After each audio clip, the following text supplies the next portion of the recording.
राज्यात दिवसेंदिवस गुन्हेगारीच्या घटनांमध्ये वाढ होत चालली आहे। त्यातच छत्रपती संभाजीनगरमधील वाळूज परिसरात अशीच एक धक्कादायक घटना घडली आहे। वाळूज परिसर गोळीबाराने हादरला आहे। वाळूजच्या वडगाव कोल्हाटी या भागात एका तरुणाची गोळ्या घालून हत्या करण्यात आल्याची घटना उघडकीस आली आहे। हत्येचं कारण अद्याप अस्पष्ट आहे।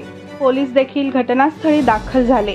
कपिल पिंपळे असं हत्या झालेल्या तरुणाचं नाव आहे। कपिलच्या छातीत गोळ्या घालून आरोपी बंदूक घटनास्थळावरून पसार झाले। उत्तरीय तपासणीसाठी मृतदेह घाटी रुग्णालयात दाखल करण्यात आला आहे। दरम्यान पश्चिम महाराष्ट्रातील पुण्यात देखील अशीच एक गोळीबार झाल्याची धक्कादायक घटना उघडकीस आली आहे। पुरंदर तालुक्यातील सासवड येथे एका आईस्क्रीमच्या दुकानाच्या मालकावर 3 अज्ञात हल्लेखोरांनी जवळून गोळीबार केला। या गोळीबारामध्ये आईस्क्रीम दुकान मालक गंभीर जखमी झाला आहे। 8 महिन्यांपूर्वीच्या वादातून ही घटना घडली असल्याचे पोलिसांकडून प्रथमदर्शनी सांगण्यात येत आहे। या घटनेमुळे सासवड परिसरामध्ये तणावाचे वातावरण निर्माण झाले आहे। राहुल टिळेकर असं जखमी झालेल्या व्यक्तीचे नाव असून त्याच्यावर पुण्यातील हडपसर येथील रुग्णालयामध्ये उपचार सुरू आहेत।